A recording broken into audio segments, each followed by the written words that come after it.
8.3 transformations in vertex form continued on. This would be lesson 43. Remember, a good thing to refer to for these transformations in vertex form is the table that you have back on the prior page, stating what happens with your G values, H, and K values. Most of us are getting pretty good at it now that we can kind of determine what is going to happen already.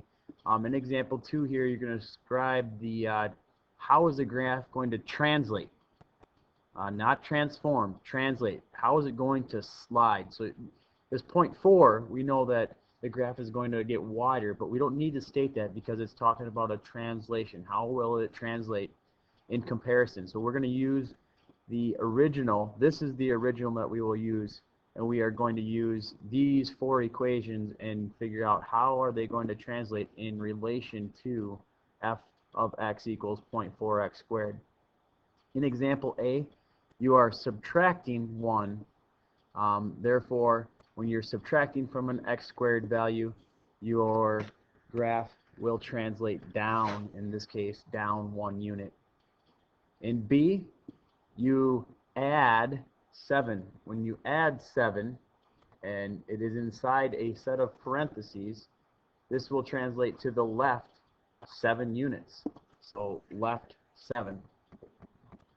Example C, again, subtraction here inside your set of parentheses. When you have the subtraction going on, you are going to translate to the right 2 units.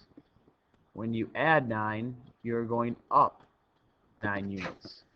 So right 2, subtraction inside parentheses, and then we are adding your K value, so up 9. In D, it's going to translate again, subtraction to the right, in this case 3 units. When we subtract 6, we are going down 6 units.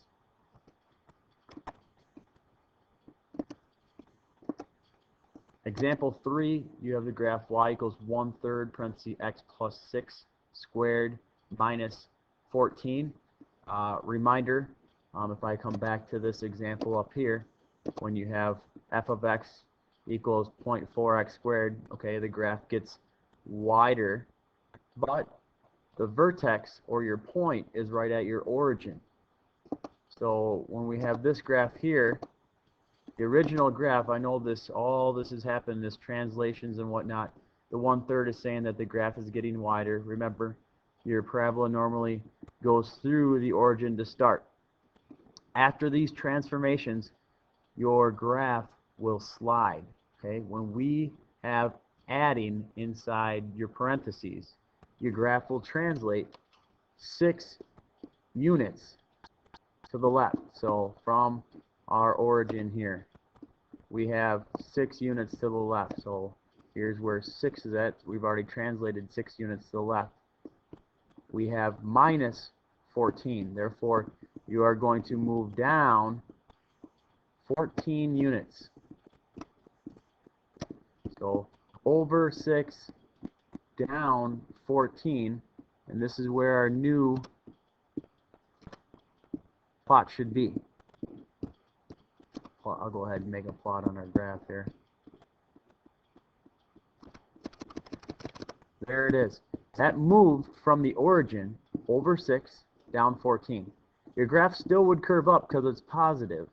So this, basically what you moved is your vertex. When you moved to the left 6, that dealt with the y-axis.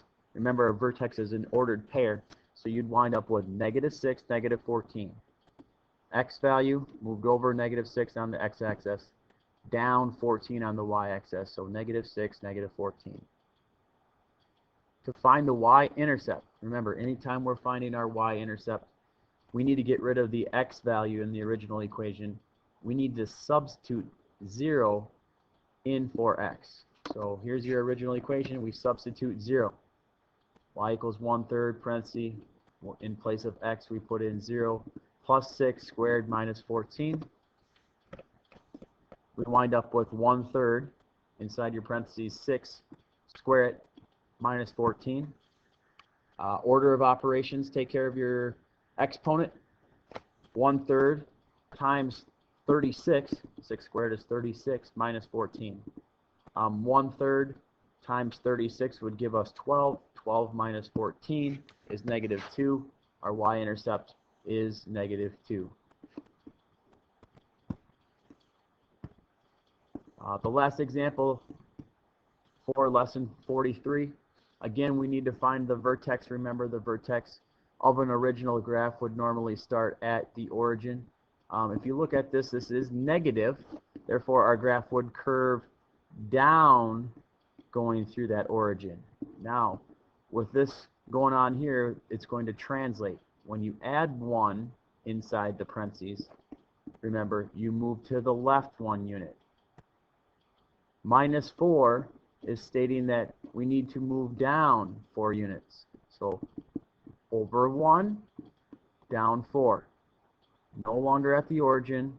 Our vertex is right here, and our graph would still curve down. Move to the left 1 unit on the x-axis. Negative 1, negative 4 would be your vertex. And finding our y-intercept, again, to find the y-intercept, we need to get rid of x. We substitute 0 in for x into that original equation. So we have f of x equals negative, hold that negative on the outside, parenthesis, in for x, we put in 0 plus 1, square it, minus 4. Take care of what's inside your parentheses. 0 plus 1 is 1. Notice I hold that negative on the outside still. Now, here's what we have. This is really not negative 1 squared, because negative 1 times negative 1 is 1. What you are squaring is 1. So you have 1 times 1 is 1, and then you need to distribute that negative sign. So you'd actually wind up with negative 1 minus 4. Negative 1 minus 4, we find out that our y-intercept is negative 5.